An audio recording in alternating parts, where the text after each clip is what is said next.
કેન્દ્રીય ગૃહમંત્રી અમિત શાહ 2 દિવસીય અમદાવાદ પ્રવાસે અનેક કાર્યક્રમોમાં ભાગ લેશે.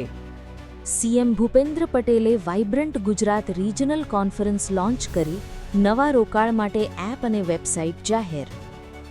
2018ના અમરેલી બિટકોઇન કૌભાંડમાં પૂર્વ બીજેપી એમએલએ અને પૂર્વ એસપી સહિત 14 દોષિત ઠર્યા. દિયોદર નજીક એક પરિવારના 4 સભ્યોએ નર્મદા કેનાલમાં કૂદી આત્મહત્યા કરી. ગ્રામ્ય વિસ્તારોમાં શોક. કોલેજ બહાર યુવકે 19 વર્ષની યુવતીને ચાકુ મારી હત્યા કરી. કારણ ફોન બ્લોક કરવો હોવાનું જાણવા મળ્યું.